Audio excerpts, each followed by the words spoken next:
وفاقی وزیر فواد چودھری نے میڈیا سے بات کرتے ہوئے ایک اہم انکشاف کیا۔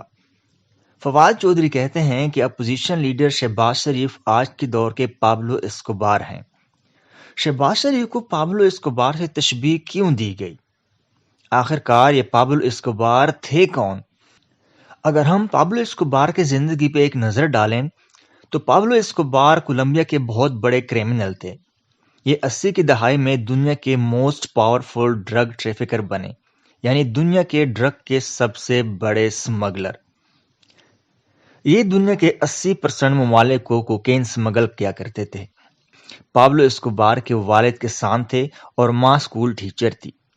ان کا بچپن ہی جرائم ایکٹیویٹی سے شروع ہوا۔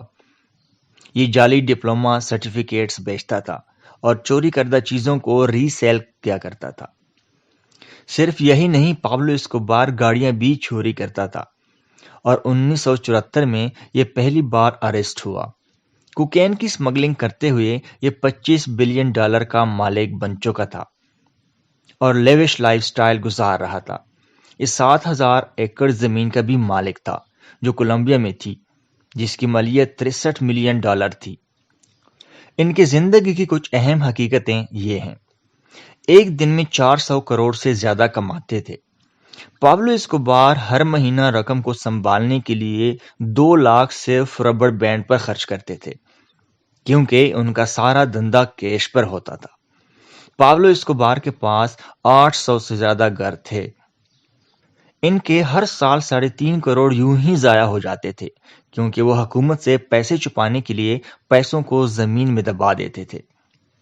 ایک سردی کے موسم میں فیملی کو ٹھنڈ سے بچانے کے لیے تقریباً 15 کروڑ روپے جلا دیے تھے۔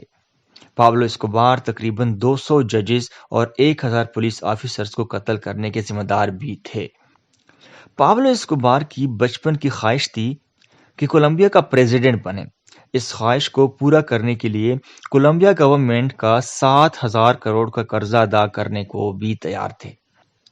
پابلو اسکوبار کے بارے میں آپ نے جانا، لیکن فواد چودھری نے شہباز شریف کو پابلو اسکوبار کے نام سے تشبیہ دے کر کیا ثابت کرنے کی کوشش کی، یہ ہم وقت پر چھوڑتے ہیں۔ اللہ حافظ۔